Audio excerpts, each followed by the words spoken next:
Thank you for joining me here on the last segment of today's show. Some more of rankings, some more lists that I wanted to bring you guys just based on my opinion.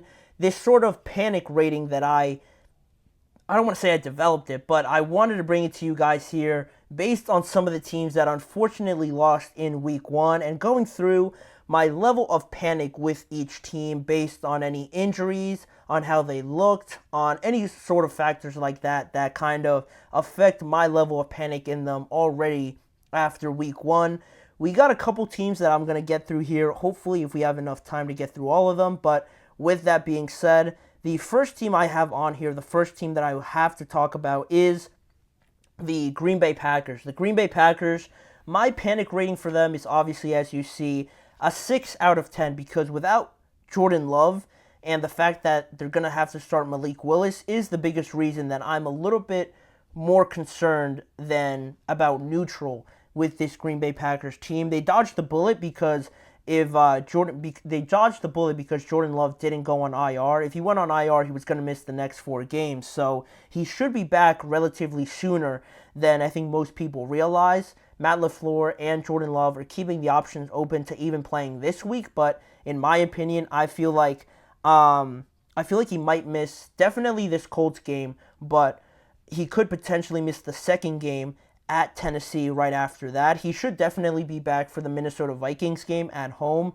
but to me, I don't think it's likely that he plays in just the next game after this injury against the Colts, but also I wouldn't think it's too smart to throw him back out there if he's not 100% to rush him back or anything like that. So I'm looking at that as some of these reasons why I have a higher rating of panic because with how good the Colts looked, with how good the Titans looked outside of, the last couple of drives there where their offense didn't do anything and just gave the game away. Their defense looked relatively solid as well. I'm not confident at all, really, sorry to say, in Malik Willis at this point in time because he just got traded there.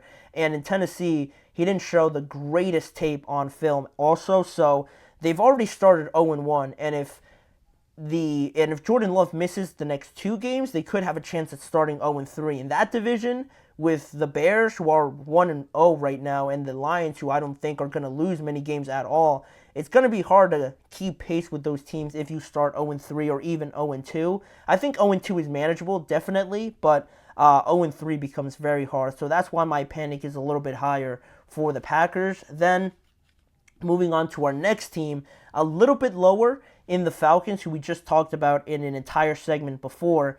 It's just, again, stems from Kirk Cousins, the offense, and how it looked. With Kirk Cousins in there, how does his health look? His level of mobility? Is that just going to get better as we go through the weeks? Or is this something that is not going to improve and we're going to see the same result, the same offense there week to week to week? That's something that this Falcons team, again, can have.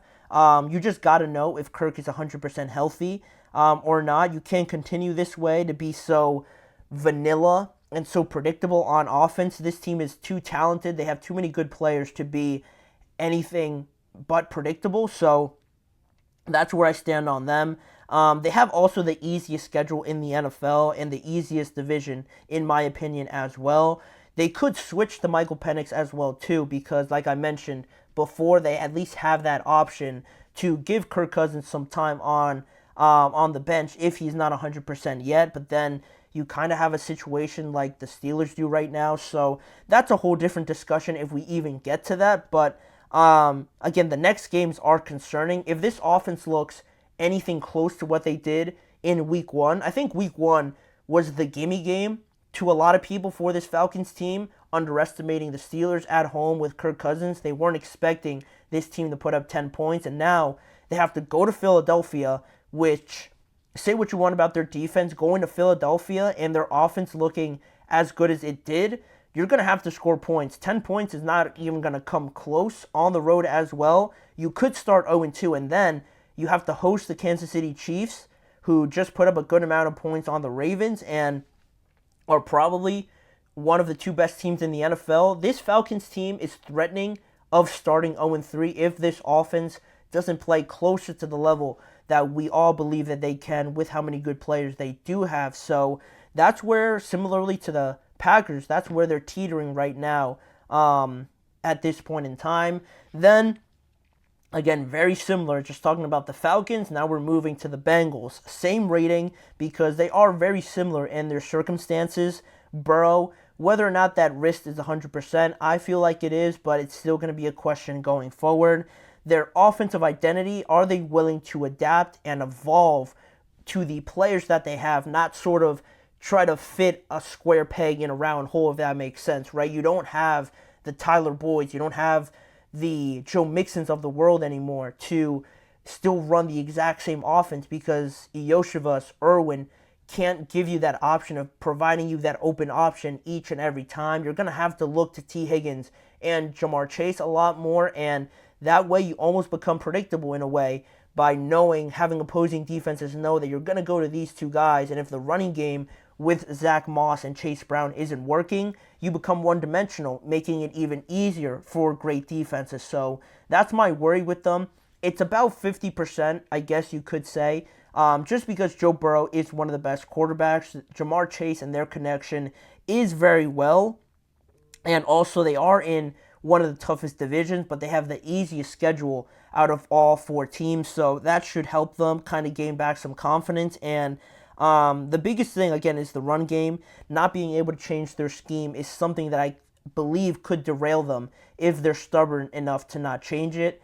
But moving on to quickly the next two teams, because I think we kind of know where we stand with them. 9 out of 10 for the Giants. I think, with Daniel Jones, as long as you have him in there, I don't think you're going to win many games. They're gonna win one, right? They're not going to go winless. That's nearly impossible to do, but they have good players on this team to go winless. It's not realistic, but you're not going to win many games with Daniel Jones in there. The aura, the attitude, the just everything about the Giants right now seems to be down and negative with the interviews you see after the game, with the gameplay on the field, the body language and everything. That needs to change. I said it yesterday that it's not too early to bench Daniel Jones already. I don't care what kind of contract he has.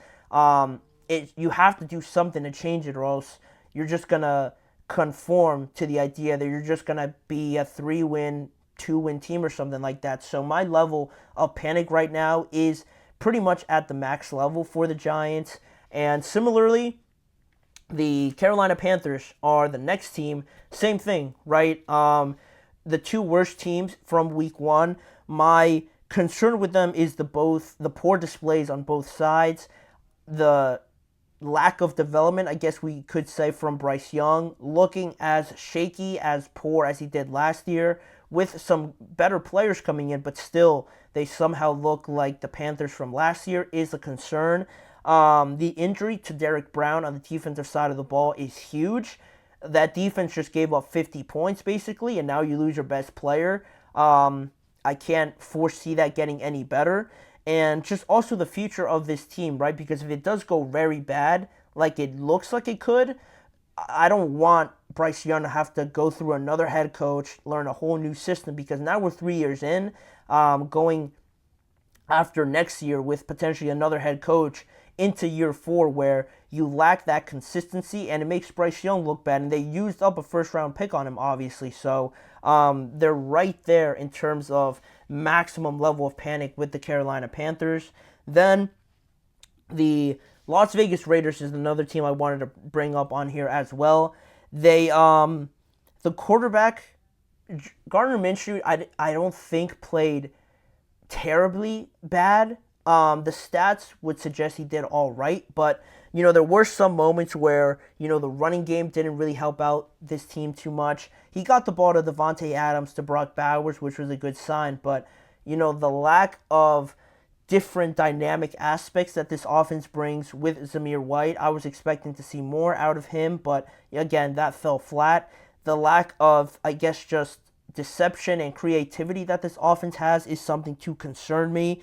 They have the 8th hardest schedule in the NFL, which isn't doing them any favors. If the record doesn't improve, then do you switch quarterbacks? And if you do switch quarterbacks, is Aiden O'Connell going to play better individually than Gardner Minshew? Which, if it goes the wrong way, then you have this quarterback carousel problem, right? Everybody love saying that if you have two quarterbacks, you really have no quarterbacks, right? And whether it is true or not, I've heard it too many times, and it's going to be true in this situation with Gardner Minshew. If they don't get the offense at least clicking a little bit more, looking a bit more dynamic to help out this defense, which is good. I want to believe they do have good players, but also their run defense didn't look great, at least in this first game. Allowing J.K. Dobbins to run for almost 130 yards isn't great, obviously. So that is something they have to figure out because they have good players on their team. Then the last team I want to bring up here is obviously the Cleveland Browns. We talked about them enough, really, with Deshaun Watson. My level of panic in them is at an 8, just because the expectations of this team, and I think out of all these teams in the AFC North, they potentially look the worst. And they have one of the best rosters, and it's weird to put them in this conversation as potentially being the worst team, because that's a huge drop in expectations to reality when it does set in, right? They're considered to be one of the best defenses in the NFL. They have good receivers, a good running back with Nick Chubb when he comes back, right? But you have the potential of not being good just because your quarterback isn't playing well. How that would be such a huge disappointment with how good this overall roster is. Also, you throw in there the contract, obviously has been talked about enough.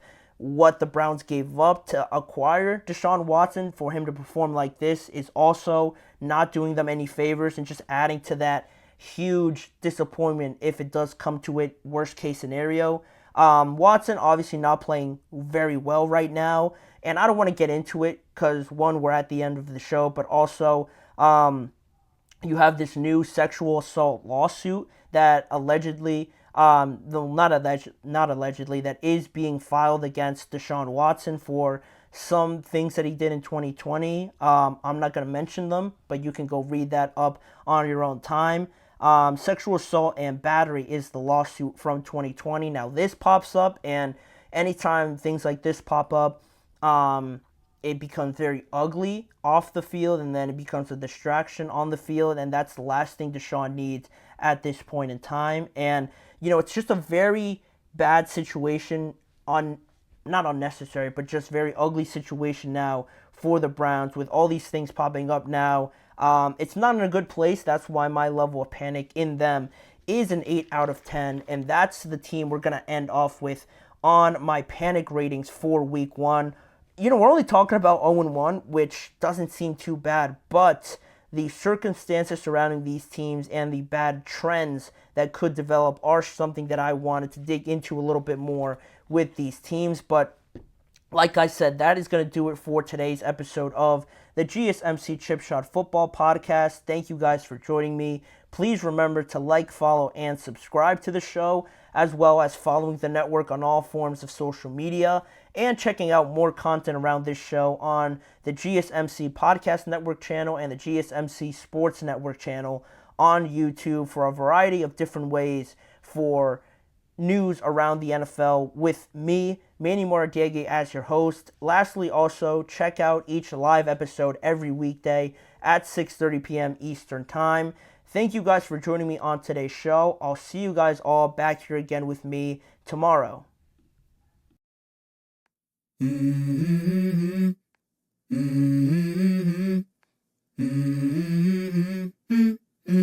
Let's go. I wake up to a little bit of drool on my pillow, feel like it's gonna be a bad day. Yeah, I'm tired of shit, and the coffee ain't hit yet, damn, ain't that great. I don't wanna go to